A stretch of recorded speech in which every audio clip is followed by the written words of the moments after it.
गया तो किसी को ढूंढो, आगे ढूंढो किसी को। देखा तो मोटे तगड़े बैठे हुए थे भरत जी, कहा उसी को पकड़ ला।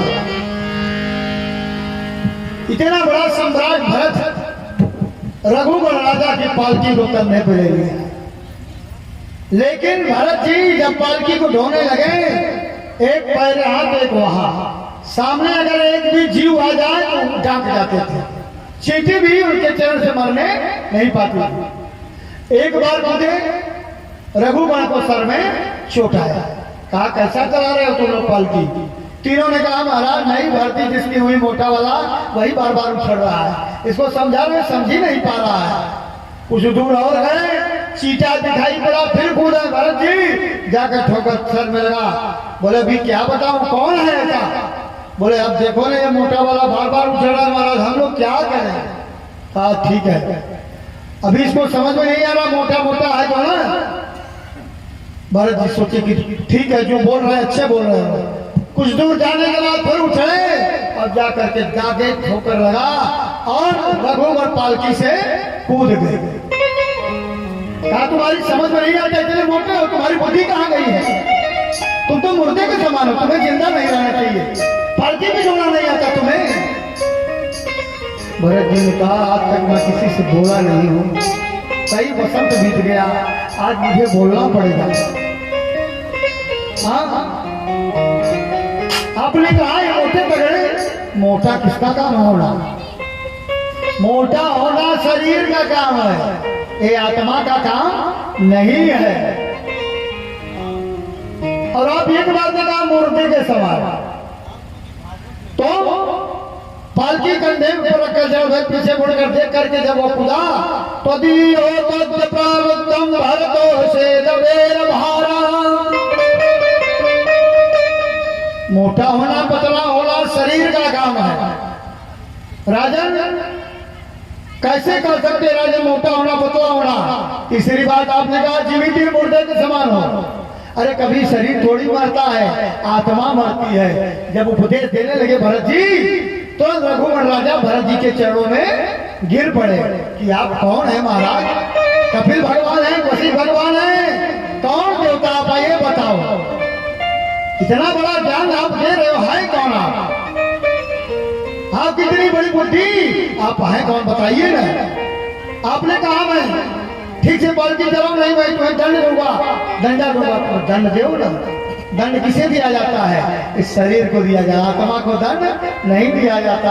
आत्मा तो अजर और अमर है। आत्मा कहीं अरे प्राणांत हुआ, आत्मा निकल कर गई कहीं जहां जाना था, शरीर को देखो पड़ी रह जाएगी। शरीर का ढांचा बना रहता है, छूट जाता है, वो कहीं नहीं जाता, लेकिन आत्मा निकल कर कहीं और जगह चली जाती है। कष्टम गोर त्रिशम्रिजानाम विभवोत वस्तोनुदा कस्यासिक तस्ययापि तस्मात् क्षेमाय जयते सुकुलः। रघुवर राजा ने बताया, पूछा क्या कौन है? जब देखा कि भरत जी के कंधे पर जनेऊ, तुरंत गिर पड़े ब्राह्मण देवता, मुझे क्षमा कर दो। अच्छा यही बताओ आप कपिल तो नहीं है? कौन देव आप आइए तो बता दीजिए। ऐसे ही आत्मा परमात्मा प्रतिबिंब तुम्हें भी है, साक्षात आप तो भगवान ही लगते हो। मैं क्या परिचय दूं? भरत जी ने कहा मैं कौन हूं? रघुवर बोले कि महाराज मुझे सरल भाषा में समझाइए, मेरी कुछ समझ में नहीं आ रहा कि मैं हूं। भरत जी ने बोला शरीर का संबंध किससे है? इंद्री से। इंद्री का संबंध किससे है? बुद्धि से। बुद्धि का संबंध किससे है? आत्मा से। तो कहाँ मरा व्यक्ति? इसे दंड दोगे? इस शरीर को चाहे कितना भी पीटो, चाहे कितना भी ठोको, वो जैसा का तैसे ही रह जाता है, और आत्मा जहाँ है वो वही रह जाती है। तो आपका संबंध इस प्रकार, चूल्हे पर आप बर्तन रखते हो चावल पकाने के लिए, चूल्हे का संबंध बटुई से हुआ और बटुई का संबंध जल से हुआ, जल का संबंध चावल से हो गया, तो पका कैसे? एक ने एक से तार जुड़ा, तार जुड़ते जुड़ते जब पहुंच गया और वहां पहुंचने के बाद संबंध पक्का हो गया, चावल जाकर के पक गया। जब तक पकेगा नहीं। आपने कहा मैं आपको दंड दूंगा, मुझे दंड दीजिए, मैं तैयार हूं। रघुवर ने कहा मैं क्षमा चाहता हूं। और रघुवर तब साच राजन आत्मा का ज्ञान, जिसे आत्मज्ञान नहीं मालूम, आत्मज्ञान आत्मज्ञान है। और जिसे आत्मा का ज्ञान हो गया वो कहीं भटकेगा, कहीं नहीं जाएगा। पानी में मीना प्यासी, पानी में मीन प्यासी रहती है।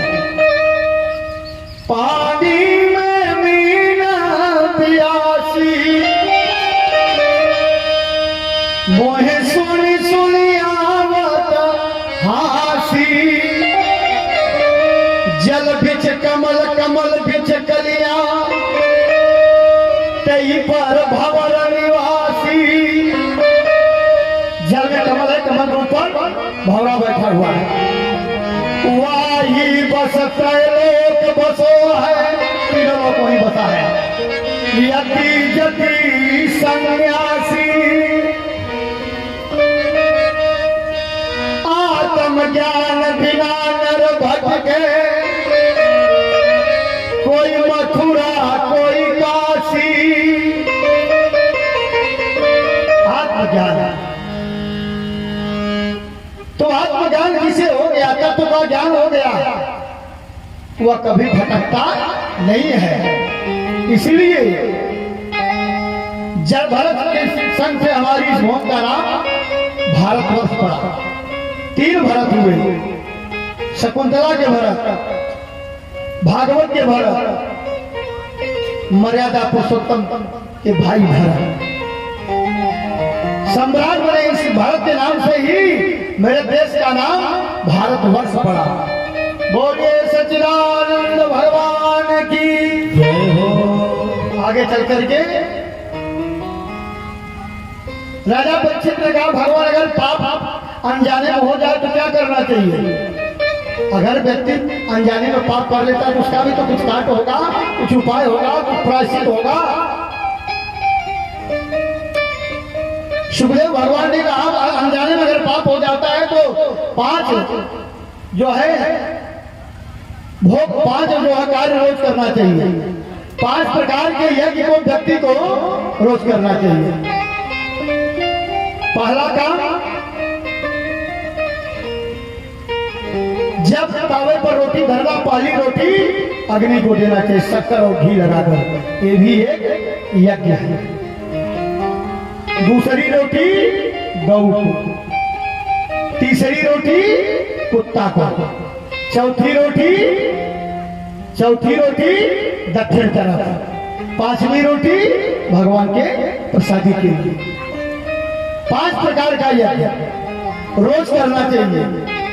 इससे अनजाने में किए हुए पाप समाप्त हो जाते हैं, प्रायश्चित कट जाता है। प्रायश्चित करने पर सारे पाप समाप्त हो जाते हैं।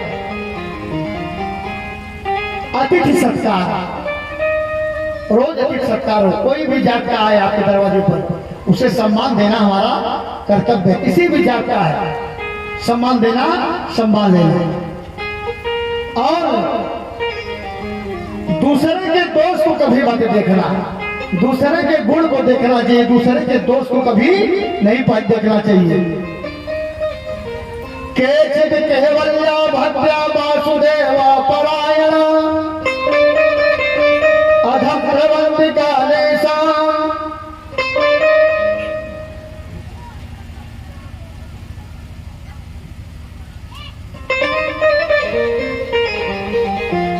केचित् केवल्या भद्रा वासुदेवा परायण,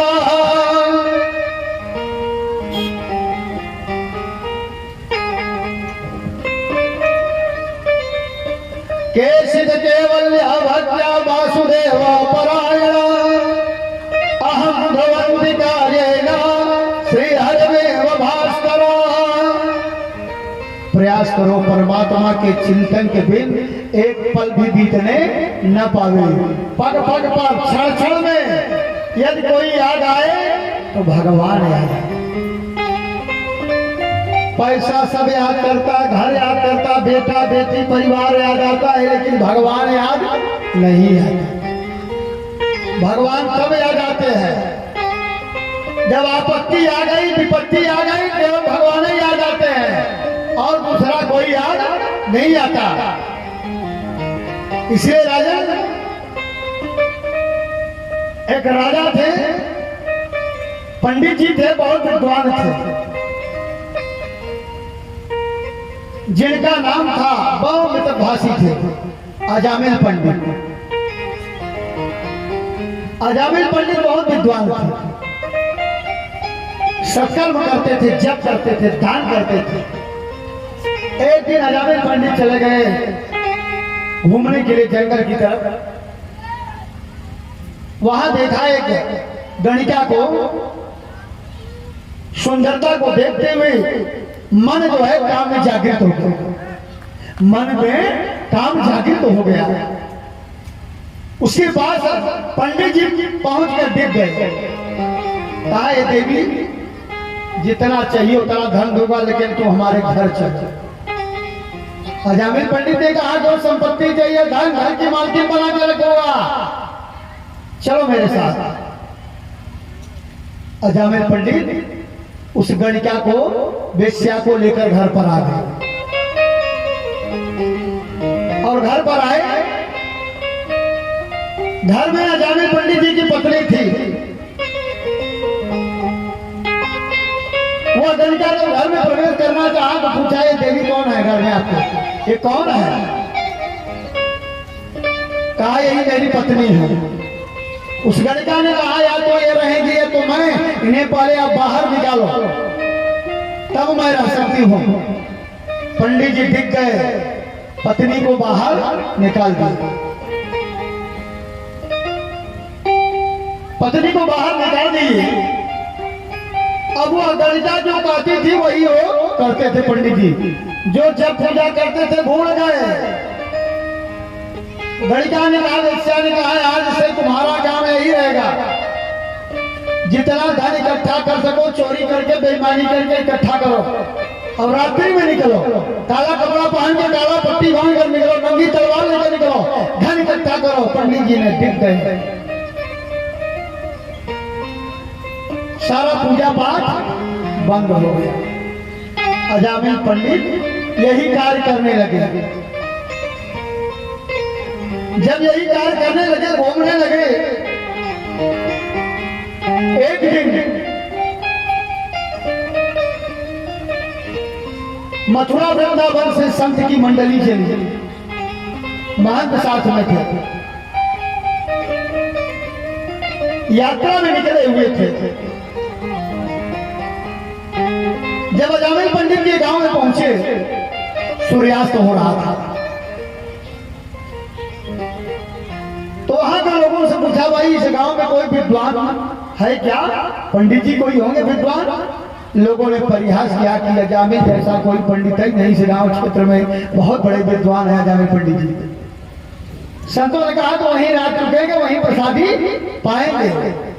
संत जब वहां पहुंचे अजामिल पंडित जी के यहाँ, तो अजामिल पंडित जी के यहाँ जब पहुंचे, शाम के सूर्यास्त के समय दरवाजे पर पहुंचे, तो आवाज लगाया, कोई नहीं। वही गणिका, वही वेश्या घर से बाहर आई। संत ने कहा, हम लोग तो भाई अयोध्या से चले हुए हैं, आज यहीं रुकना चाहते हैं और प्रसादी आपके घर का पाएंगे। गणिका ने कहा, महाराज क्षमा करिए, आप मेरे यहाँ प्रसादी नहीं पा सकते, क्योंकि मेरे पति जो है वो मदिरा पान करते हैं। महंत ने कहा, मैं तो सुना पंडित जी बड़े विद्वान हैं और यहाँ तो कुछ और दिखाई पड़ रहा है। ठीक है। संत जाने लगे। गणिका ने कहा, महाराज मेरा बनाया, मेरी रसोई में आप नहीं खा सकते, मैं कच्चा अन्न दे रहे हैं, उसी को बनाकर आप भोजन बनाकर और पाइए, प्रसाद पाइए। महंत ने कहा, ठीक है, वही रुक गए महंत और प्रसादी बनाया। प्रसादी पा करके संत महंत सो गए। रात्रि 1 डेढ़ बजे 2 बजे और काला दुपट्टा लगाए, काला कपड़ा पहने हुए अजामिल पंडित आ गए। हुंकार लगाया, कौन हो तुम लोग, कहां से आए, क्यों यहाँ रुके हो? किसने कहा तुम्हें रुकने के लिए?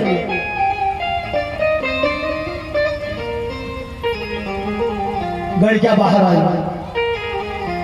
कहा महाराज ये मेरा आदेश, मैंने कहा है रुकने के लिए। अजामिल पंडित चुप हो गए, जब आपने कहा ही है तो मैं क्या करूं, तो रुके।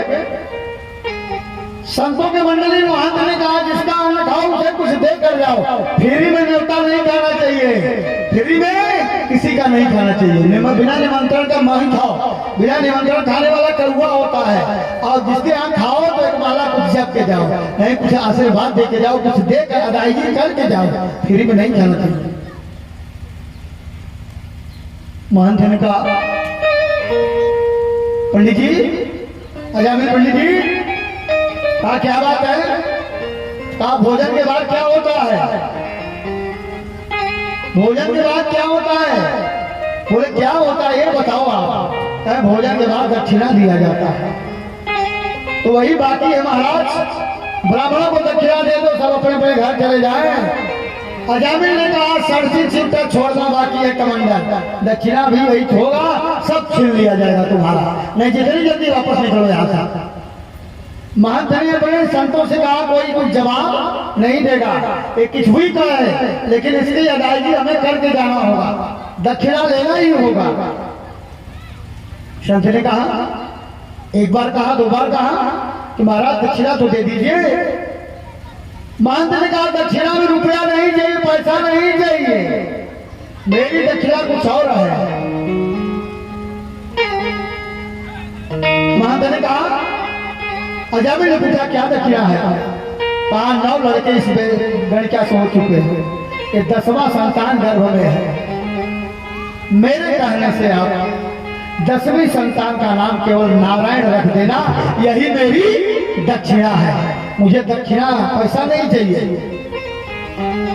अजामिल ने कहा तो ठीक है, जब आप कह रहे हो 10वीं संतान का नाम मैं नारायण रख दूंगा। संत लोग चले गए, अजामिल का धीरे धीरे समय बीतता गया, बीमार पड़ गया अजामिल पंडित। अब क्या करें, चारपाई पे लेटा हुआ है, महान अथक कष्ट है, बहुत बड़ा दुख है, शरीर में शक्ति नहीं रह गया। अजामिल पंडित चारपाई पर रोने लगा, चिल्लाने लगा, बचाओ बचाओ बचाओ बचाओ, अरे बचाओ बचाओ बचाओ, चिल्लाने लगा। तब तक यमराज के दूत आ गए, यमराज के दूत चारों तरफ से घेर लिया। अजामिल पंडित घबराने लगे, चिल्लाने लगे, बचाओ बचाओ बचाओ। जब अजामिल पंडित को कोई याद नहीं आया तो जोर से आवाज लगा, अरे बेटा नारायण बचा ले, बेटा नारायण बचा ले, बेटा नारायण बचा ले। भगवान के पास आवाज हुई, वहां से भगवान के 4 पार्षद विमान लेकर पहुंच गए। प्रभु ने कहा मेरा भक्त संकट में जल्दी जाओ, वो कहीं यमपुरी न जाने पावे, तुरंत उसे बचाना हो, उसके लिए बैकुंठ जाने के लिए कहना, तुम्हें बैकुंठ जाना होगा, यमपुरी नहीं। चमकीले मोटे मोटे विमान लेकर जब पहुंचे, यमराज के 4 दूत खड़े थे पहले से कि कितनी जल्दी इसको मैं लेकर चल लूं।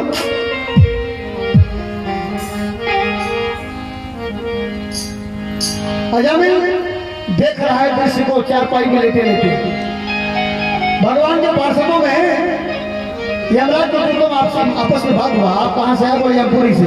आप कहाँ से आए? बोले बैकुंठ से आया। कहा किसी लिए आए? बोले हमारे गुरुदेव का नाम इसने पुकारा, इसलिए मैं लेने आया हूँ। यमराज के दूतों ने कहा जीवन भर पाप ही किया, ये कहाँ वहां जाएगा, ये यमपुरी छोड़कर और कहीं नहीं जाएगा। कहा इसने जीवन भर पाप किया, लेकिन मरते समय इसने नारायण का नाम ले लिया, इसे तो बैकुंठ जाना ही होगा, इसे कोई रोक नहीं सकता, कोई नहीं रोक सकता। यमराज के दूत पुनः वापस चले गए, भगवान के पार्षद खड़े रह गए। 1 दिन 2 दिन 3 दिन 4 दिन 5 दिन 10 दिन, अजामिल का तो समय आया ही नहीं था। भगवान के पार्षद चले गए, जाने उठकर बैठा कि मैंने तो वह अनजाने में मैंने अपने बेटे के नाम लेके पुकारा तो ये दशा है।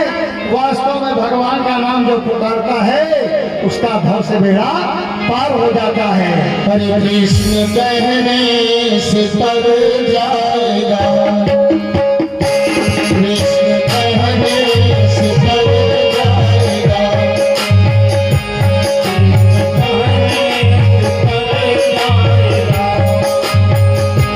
पार भव से उतर जाएगा, पार भव से उतर जाएगा, कृष्ण कहने से तर जाएगा,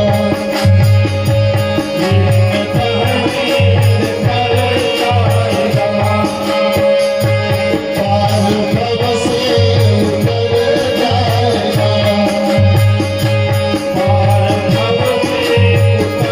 जाएगा, मोदी घर घर में चर्चा तेरी,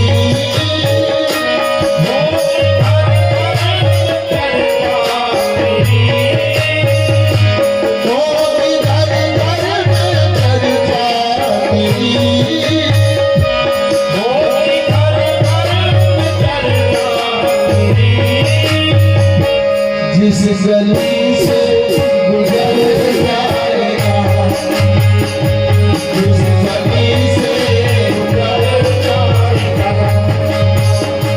कृष्ण कहने से तर जाएगा, कृष्ण कहने से तर जाएगा,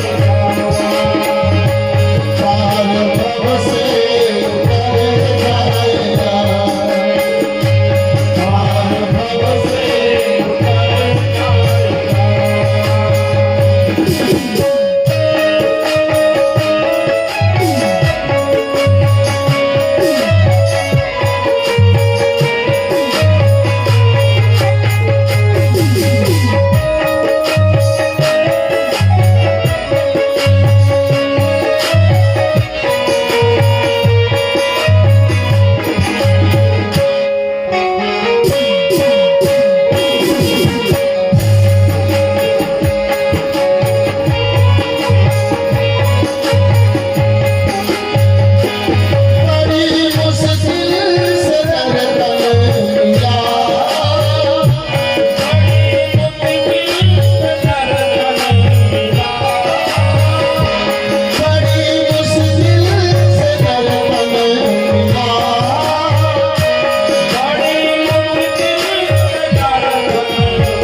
अजामिल ने देखा, मैं तो अपने बेटे का नाम लेकर पुकारा। वास्तव में अगर भगवान को पुकारा जाए, ईश्वर का नाम लेकर अगर पुकारा जाए, तो भगवान जरूर ख्याल करते हैं, आते हैं, परमात्मा आता है। सतयुग में, त्रेता में, द्वापर में लोग बेटे का नाम अच्छा नाम रखते थे, अंग्रेजी शब्द ही नहीं है। रमाशंकर, सभाशंकर, गिरिजा शंकर, सीताराम, राधे श्याम, ऐसा नाम रखा जाता ताकि याद बनी रहे। अरे कलिकाल में चिंटू, मिंटू, पिंटू जो भी नाम है वही रख दिया। नाम का भी बहुत महत्व होता है, यथा नाम तथा गुण।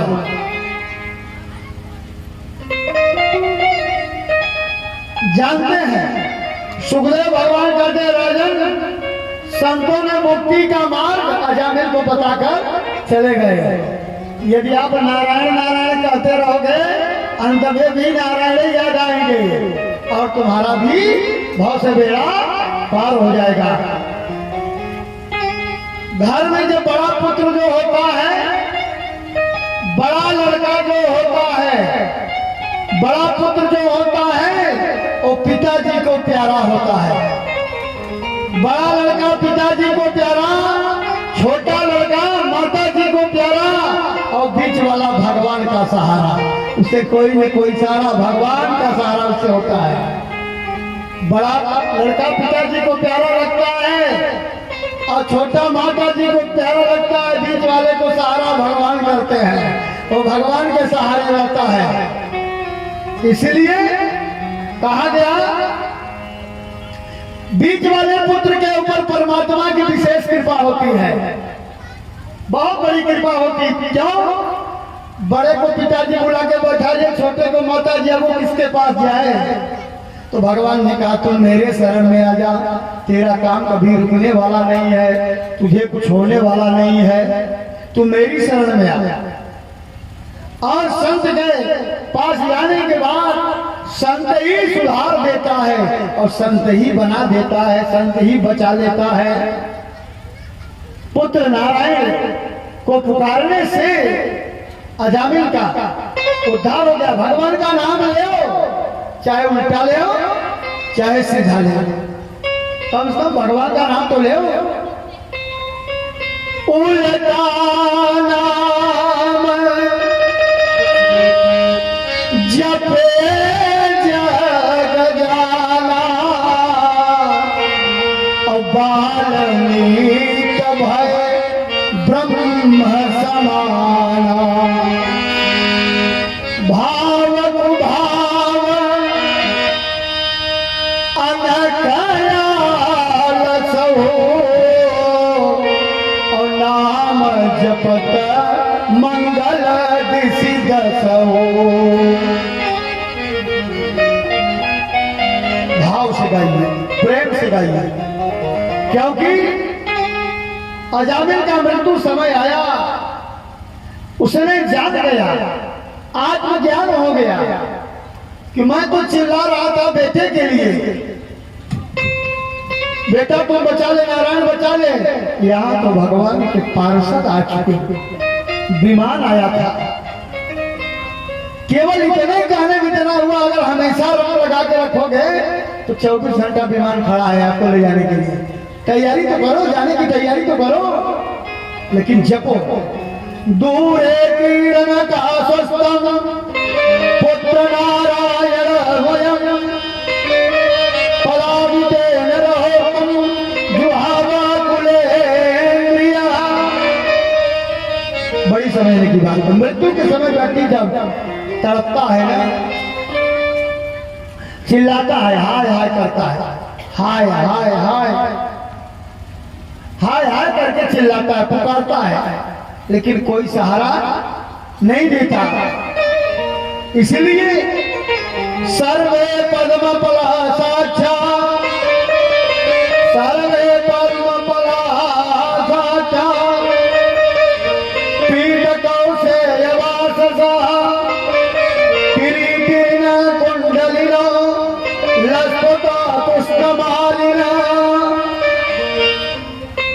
पीताम्बरी धारण किए हुए भगवान। अरे मांगना है तो 4 भुजा वाले से मांगो, ये 2 भुजा वाला कभी सुनने वाला नहीं है। 4 भुजा वाला हमेशा याद करो, वो हम आपके साथ हमेशा रहेगा। 4 भुजा वाले के पास रहिए, 4 भुजा वाले को याद करिए और भगवान को याद करिए। प्रभु के पार्षदों ने देखा, अजामिल पंडित समझ गए कि जीवन को संवारना होगा और जीवन को बनाना होगा। इसलिए वेद में जिसका प्रतिपादन किया और उस पर चलने का नाम धर्म है। जिसके लिए मना किया गया, धर्म है क्या? धर्म क्या है?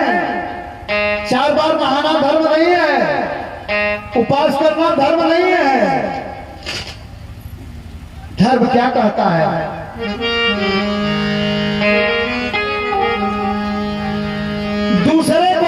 दूसरे के दुख को हर लेना सबसे बड़ा धर्म है और दूसरे को दुख देना सबसे बड़ा अधर्म है। इसलिए कहा गया गुरुणाम जल घोड़ाम, गुरुणाम जल घोड़ाम गुरुडे जल घोड़ी प्रायश्चित्तानि पापानां याजोतानि महर्षि। छोटे से छोटे, बड़े से बड़े पाप भी भगवान नाम संकीर्तन करने से भाग जाते हैं। केवल नारायण कहने से पाप रुक नहीं सकता, केवल भगवान का नाम लेने से। प्रभु के पार्षदों ने देखा, फिर वहां से लौट गए और स्वयं भगवान संभो कुमारा कपिलो मनु प्रहलादो जल को भीष्म बलव्यासकीर्वका। नारायण के नाम का आधार जिसने ले लिया, नारायण के रंग जिसने लगा लिया, नारायण को जिसने भज लिया और नारायण को जिसने हृदय में बसा लिया, तो इसमें कुछ और बसने वाला नहीं है। ये मकान है, मकान किराए पर देना है। किराएदार जब इसमें से निकलेगा तभी किराएदार आएगा। जब इसमें काम क्रोध मत्सर लोभ भरा है तो भगवान उसमें प्रवेश नहीं कर सकते। पहले काम को जड़ हटाओ, क्रोध को हटाओ, मत्सर को भगाओ, लोभ को हटाओ, तब परमात्मा बैठेगा हृदय में। और बैठेगा तो अच्छा कार्य कराएगा। अच्छा कार्य करोगे तो ज्ञान भी खुलेगा और दुनिया यही कहेगी जिसकी जीवा गुणानुवाद भगवान का नाम नहीं लिया। जीवान बातें भगवान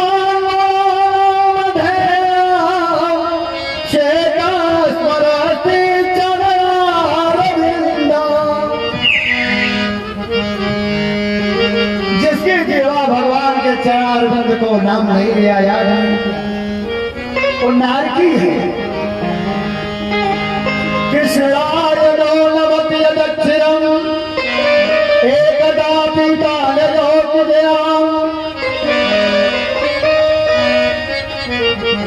जिसकी जीवा भगवान के नाम का गुणानुवाद न करती हो, शरीर भगवान के मंदिर में जहां नहीं झुकता, उसे जीना व्यर्थ है।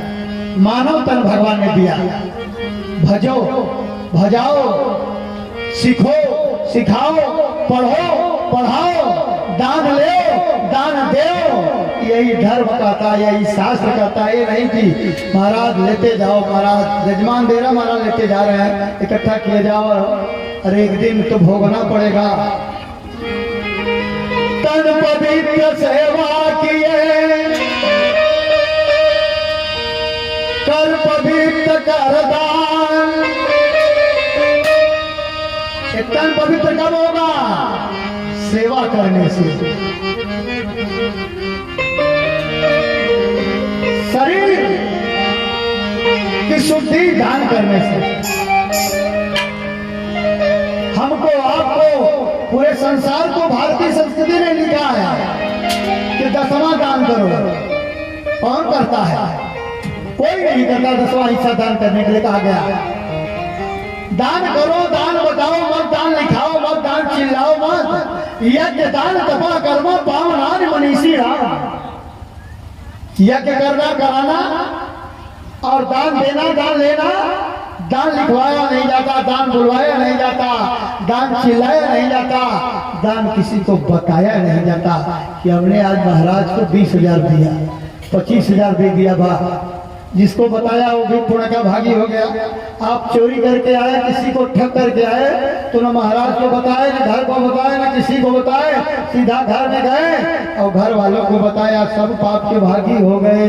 इसलिए धर्म बताना चाहिए, तीर्थ बताना चाहिए। तीर्थ करके आता है तो वहीं से चिल्लाता है कि चारों धाम करके हम आ गए, गंगा सागर करके आ गया, और ये नहीं बताया कि तीर्थ में मैंने कितने को ठग करके आया। माला फल लिया तो पैसा ही नहीं दिया, प्रसादी लिया तो हम ही पैसा नहीं दिया। कितने लोग ऐसे हैं तीर्थ में भी जाकर चालाकी लगाते हैं, माला फूल लिया, अगरबत्ती वाला भूल गए, कहा बाद में दिया जाएगा। अरे तीर्थ में गए हो, कुछ ठगा के आओ, दे करके आओ, ले करके मत आओ, वहां दे कर आना चाहिए। मंदिर में जाओ, कुछ दे कर ले करके आओ, ठगा करके आओ। बोलिए भक्तवत्सल भगवान की जय हो। तो भगवान नाम में बड़ी, भगवान के नाम की महिमा ही है, परंपार है। हम तो राम जी के राम जी हमारे,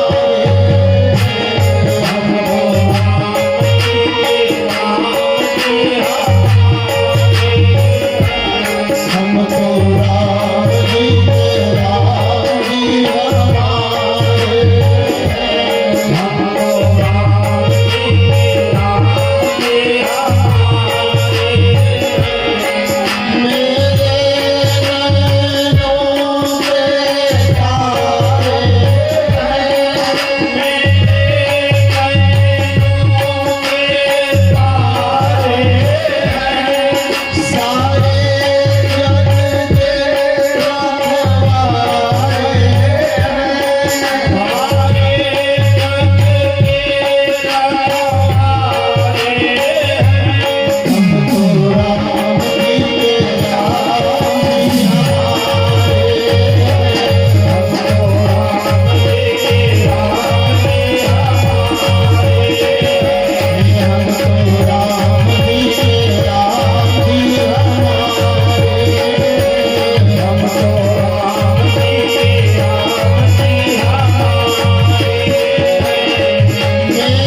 नाम की महत्ता बताया, क्योंकि नाम जपने से तर जाता है। राम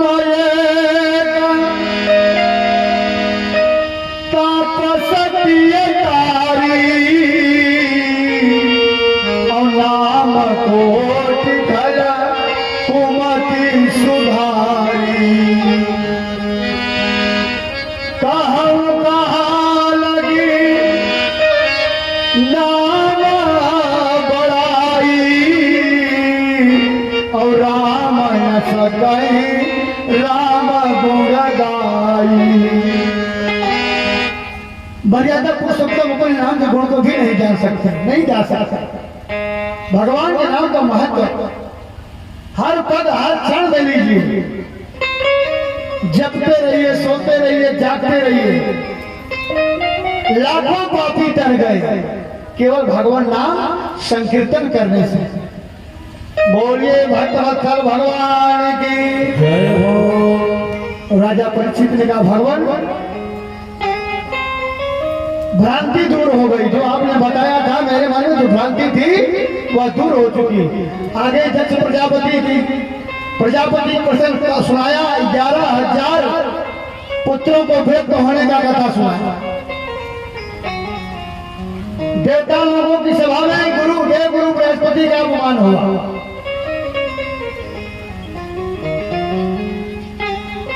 इंद्र ने दूसरा गुरु बनाया, विष्णु को गुरु बनाया और इंद्र के हाथों विष्णु मारा गया। त्वष्टा मुनि ने मंत्र शक्ति से दूसरा उत्पन्न किया, जिसका नाम ही वृत्तासुर था। तो वृत्तासुर परीक्षित ने पूछा, ऐसा महान भक्त होने पर भी वृत्तासुर राक्षस क्यों बन गया? कहा सुखदेव स्वामी कहते, वृत्तासुर पूर्व जन्म में चित्रकेतु नाम का राजा था और चित्रकेतु नाम का राजा था। उसकी कई पत्नियां थी लेकिन कोई संतान नहीं थे। आंगिरस ऋषि के दिव्य प्रताप से चित्रकेतु के घर पुत्र हुआ। नारद जी के दिव्य ज्ञान होने से चित्रकेतु मन में बैराग आ गया। भगवान के नाम का जप किया, तप किया, दान किया, भजन किया। आज भगवान का पार्षद बन गया। एक दिन आकाश में विहार करते करते कैलाश में शिव भगवान बोध में पार्वती को लेकर बैठे हुए तो उसने देखा और दुर्भाव जगा पार्वती जी और शिव जी ने लौकिक ईश्वर का भाव से देखने लगा। पार्वती जी ने उसे राक्षस होने का श्राप दे दिया। बोलिए सूर्य भगवान की जय हो। वृंदावन बिहारी लाल की जय हो। आगे चल करके भगवान ने 12 रूप धारण करके हिरण्याक्ष का उद्धार कर दिया था। हिरण्याकशिपु के मन में विद्वेष बना रहा, जब भी मिलेगा मैं छोड़ूंगा नहीं। सुखदेव भगवान कहते हैं, राजन नारद जी ने तुम्हारे बाबा से कहा कि आप समझना कि शिशुपाल और कृष्ण की शत्रुता एक ही जन्म की नहीं है, 3 जन्मों की शत्रुता है। एक ही जन्म की नहीं, 3 जन्मों की शत्रुता है। पहले हिरण्याकश्यप था, प्रहलाद के बहाने बनाकर नारायण के देश किया।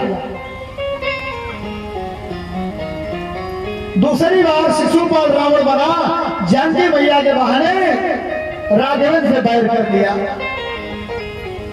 तीसरी बार शिशुपाल बनकर मुक्ति पा लिया। युधिष्ठिर ने नारद जी से पूछा, प्रहलाद को बहाना बनाकर नारायण से कैसे द्वेष कर लिया, कैसे नारायण से द्वेष किया? परीक्षित जी बोले,